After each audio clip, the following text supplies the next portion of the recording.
দুইবার টাকা তোলার পরেও কেন সেটা পে আউট অ্যাকাউন্ট চাচ্ছে, তারপরে ট্যাক্স ইনফরমেশন চাচ্ছে। আপু আমার কি কোনো প্রবলেম হয়েছে? আমি তো সব ধরনের ডকুমেন্টস দিয়ে সেট আপ দিয়েছিলাম।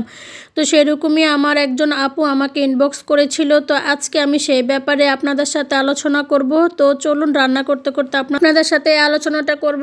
তো হ্যালো এভরিওয়ান, আসসালামু আলাইকুম। কেমন আছেন আপনারা সবাই? আলহামদুলিল্লাহ আমি ভালো আছি। তো আশা করছি আপনারাও সবাই অনেক ভালো আছেন। তবে ঠান্ডা লেগে আছে, গলার কণ্ঠস্বর শুনলে বুঝতে পারবেন যে প্রচুর ঠান্ডা লেগে আছে। তাও কষ্ট করে ভয়েস দিতে হচ্ছে, কারণ দীর্ঘদিন হয়েছে আমি কোনো বড় ভিডিও আপলোড করিনি। তো যাই হোক, আমি আজকে রান্না করব সিমের বিচি দিয়ে, মুরগি দিয়ে।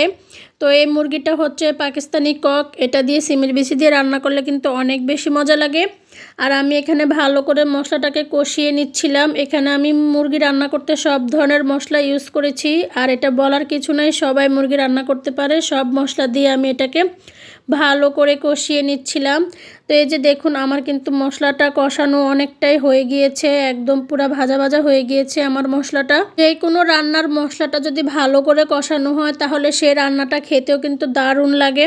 তো এই যে আমার মশলাটা কষানো হয়ে গিয়েছে, তো আমি এখানে সেই মুরগিটা দিয়ে দিলাম। এখন মুরগিটা দিয়েও আমি খুব ভালো করে কষিয়ে নিব। তো আচ্ছা যাই হোক, এখন বলে দিচ্ছি যে কেন আমাদের আবার সেটা পে আউট অ্যাকাউন্ট চাচ্ছে আর ট্যাক্স ইনফরমেশন চাচ্ছে। আসলে যারা আমরা কন্টেন্ট মনিটাইজেশন সেট আপ পেয়েছি, এটা সেট আপ দেওয়ার পরে কিন্তু আমাদের সবারই কিন্তু set up pay out account চেয়েছিল, আবার ট্যাক্স ইনফরমেশন দুইটাই। এই দুইটা আবারও আমাদের সেট আপ করতে হবে। তো যাদের এটা আসছে, এটা ঘাবড়ানোর কিছুই নেই, কারণ এটা আমাদের আবারও সেট আপ দিতে হবে। এতে কোনো প্রবলেম হবে না ইনশাল্লাহ। এটা আপনারা আবার সেট আপ দিয়ে নেবেন, এতে করে আপনাদের জন্য অনেক ভালো হবে। এটা কন্টেন্ট মনিটাইজেশন সেট আপ পাওয়ার পরে কিন্তু এটা আবার দিতে হয়। এটা নিয়ে যারা টেনশনে ছিলেন, যাদের মনের ভিতরে ভয় ছিল, আসলে ভয় পাওয়ার কোনো কিছুই নেই। এটা আবার সেট আপ ফেসবুক থেকে চায়। তো এটা সেট আপ দিয়ে নেবেন যাদের আসছে।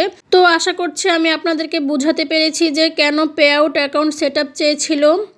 তো এই তো আপনাদের সাথে কথা বলতে বলতে কিন্তু আমার রান্নাটাও প্রায় শেষের দিকে।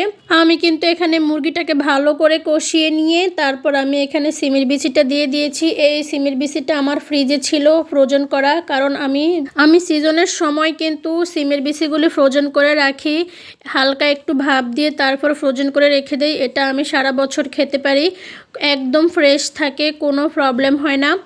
তো এই যে আমার রান্নাটাও কিন্তু এখানে প্রায় শেষের দিকে একদম হয়ে গিয়েছে। সিমের বিচি বেশি একটা সময় লাগে না সিদ্ধ হতে। তো আমি শেষের দিকে একদম ভাজা জিরের গুঁড়া যেটা, সেটা দিয়ে দিয়েছি।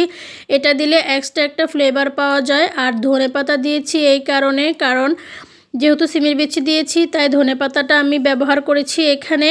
শুধু মুরগি হলে কিন্তু আমি এখানে কোনো ধনেপাতা ব্যবহার করতাম না।